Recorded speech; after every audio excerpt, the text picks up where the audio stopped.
le Dynamite du 16 octobre 2024. Qu'est-ce qui était bon dans ce show-là, Élie? Pas mal de choses, en fait. Dynamite qui commence avec une promo de Moxley. Oui, mais c'est ça qui expliquait un peu qu'est-ce qui s'est passé au dernier pay-per-view, pourquoi il a décidé de tuer son ancien ami. Pourquoi il essaye de tuer Bryan Danielson.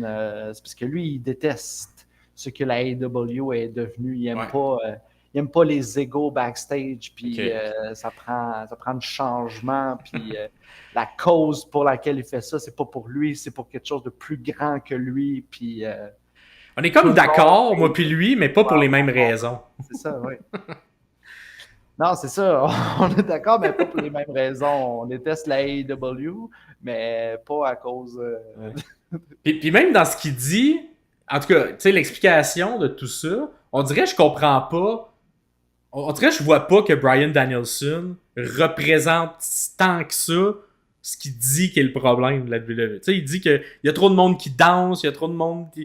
Puis je suis comme, mais ça, Bryan, il faisait pas ça. Tu sais, genre, on dirait que c'est comme si... En tout cas, on est très dans le gros bord. Là, ce qui se passe, c'est un peu flou, puis j'espère que ça va se développer vers quelque chose qui fait du sens, honnêtement, parce que là, je sais que Pierre-Paul, dans les commentaires, apporte souvent une théorie comme quoi ce serait soit Ronda Rousey ou Shane McMahon qui est à la tête de tout ça. Je vais le croire quand je vais le voir, moi, parce que... C'est pas impossible. J'espère que ça va être bon comme finalité à tout ça, parce que pour l'instant, on sait toujours pas pourquoi ils sont rendus méchants, pourquoi Utah, après avoir fait croire qu'il était du bord de Danielson, il a essayé de le tuer lui aussi. Ouais. Puis, mais je pense qu'on n'aura jamais ces explications-là. Puis c'est ce que je trouve un petit peu dommage, parce que c'est comme si on prend pour acquis. Ben là, c'est sûr, il est rendu méchant, puis eux autres sont rendus avec eux autres. C'est comme, je sais pas, c'est très raccourci scénaristique. Puis, tu sais, quand on compare avec de l'autre côté, où tout est très logique, de voir que les trucs de ce côté-là, c'est pas les trucs les plus logiques, ça vient vraiment faire un clash. Puis il dit c'est le nouveau paroxycle, maintenant vous travaillez pour moi. Ça peut laisser présager un peu la théorie de Pierre-Paul. Vous travaillez pour moi, ça veut dire que j'ai des boss derrière moi. Mais pourquoi les boss veulent tuer Bryan? Il y a tout ça qu'on comprend pas, qui sera peut-être jamais expliqué. Fait que, je sais pas, on dirait que je suis pas encore convaincu par des angles aussi gros. Surtout dans le kayfabe de la All Elite, c'est quand même, c'est moins vrai, mettons.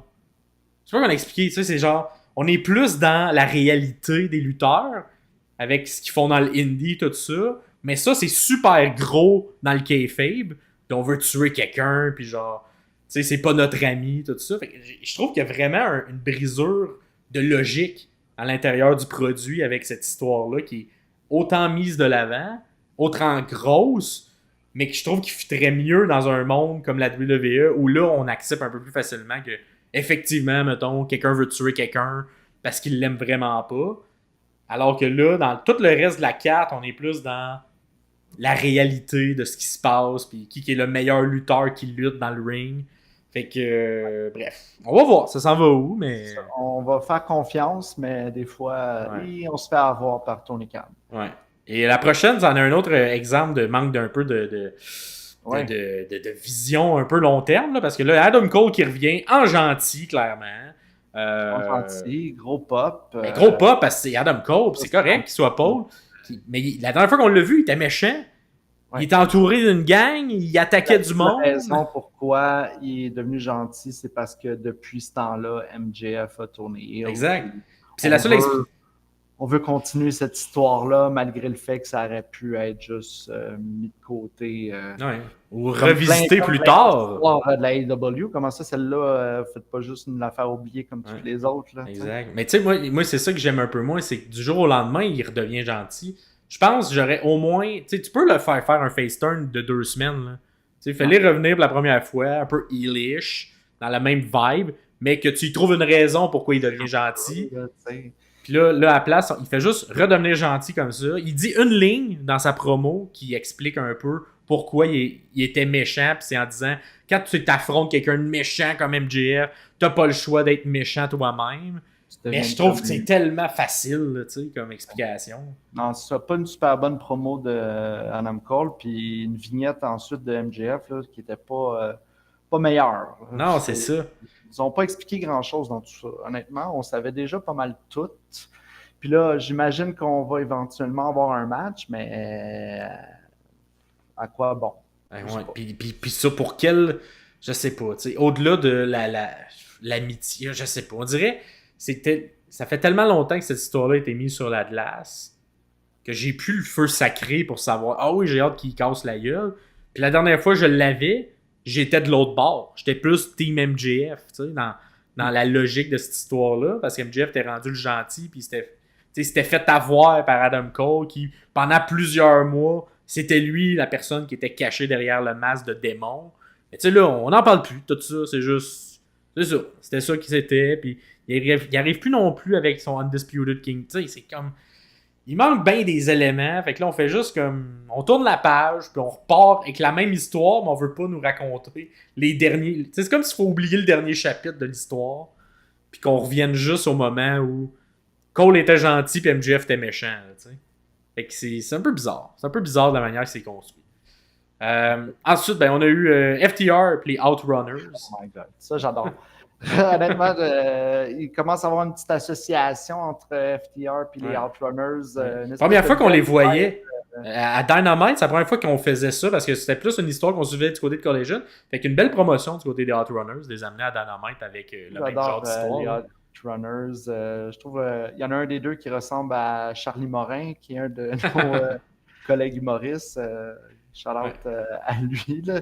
Je trouve que s'il était dans une équipe de lutte, il serait dans cette équipe-là. Surtout qu'il y en a un des deux qui ressemble comme deux gouttes d'eau, je trouve. Mais bon. J'ai bien aimé ça. Ensuite, ouais, on a l'histoire de MVP et du Earth Syndicate qui s'avance un peu plus. On a MVP qui a donné sa carte à The Acclaim, mais eux, ils n'en veulent pas. Ils n'en veulent pas. Non.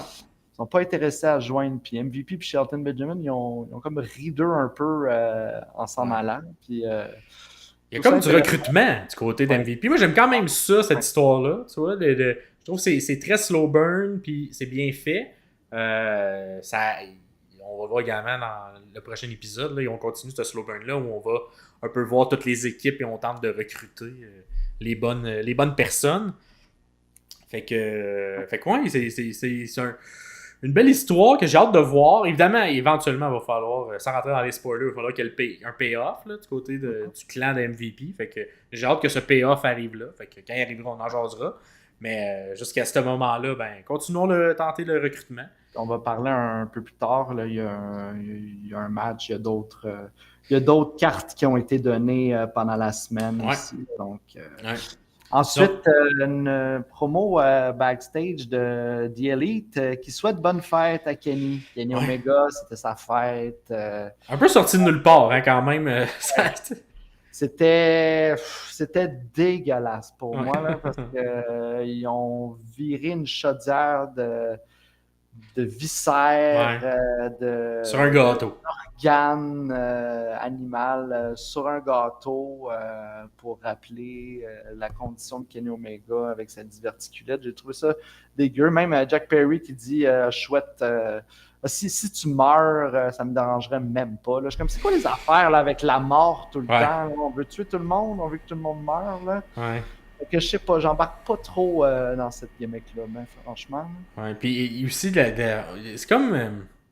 Je sais pas. C'est comme pour faire. Hey, oubliez pas, là, il y a cette histoire-là, ça a de glace en ce moment avec les Young Bucks. Parce que j'ai l'impression qu'on est vraiment en attente du retour de Kenny pour faire développer l'histoire qui entoure les Young Bucks. Parce que ça fait plusieurs mois qu'elle est un peu stagnée, là, cette histoire-là. Puis que dernière minute, on leur donne un match comme si, OK, Kenny n'a pas encore eu son feu vert. Fait on y va avec l'autre histoire qui est là en attendant. Fait que c'est ça. Des fois, je trouve que on s'ajuste moins bien du côté de la All Elite au niveau du booking avec les blessures ou les différents trucs qui sont peut-être moins qu'on contrôle pas. Fait que bref, c'est un peu ça. Sinon, dans les autres trucs, ben là, pendant le match entre la conglomération contre The Elite, t'as justement nouveau BCC, Mox puis tout le monde qui viennent attaquer juste la conglomération. Hein, parce que The Elite se retire un peu. Écoute, c'est bien fait, c'est bien amené. Là, ils sont en train de jouer sur le fait qu'ils ne veulent pas se mêler de ce qui se passe avec le nouveau BCC, alors que c'est leur compagnie, les Young Bucks. Ouais. Et là, c'est ça, on joue beaucoup là-dessus.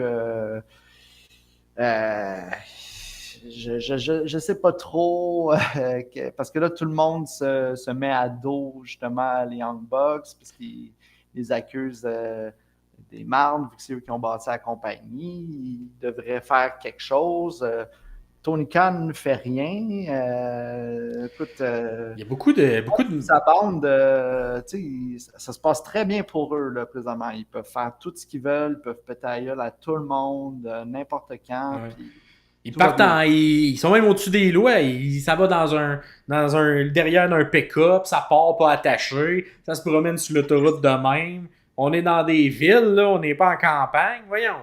En tout cas, fait que c'est comme intéressant, mais en même temps, tant que je comprends pas la logique, j'ai de la misère à embarquer pleinement dans ça. Parce que, tu sais, j'avais pas l'angle qui attaque d'autres gens puis qui visent des gens, mais je comprends pas encore pourquoi. Même s'ils me l'ont expliqué dans le début de l'épisode, qu'ils n'aiment pas la nouvelle All Elite. On dirait que je catch pas pourquoi ils l'aiment pas.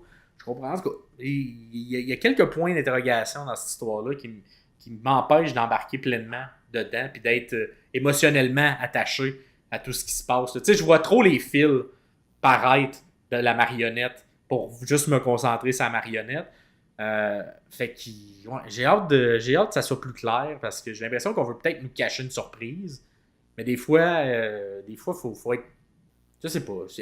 Amener la surprise plus rapidement, c'est sûr, parce que là, on comprend pas assez clairement ce qui se passe. Faut être très patient avec eux. Ouais.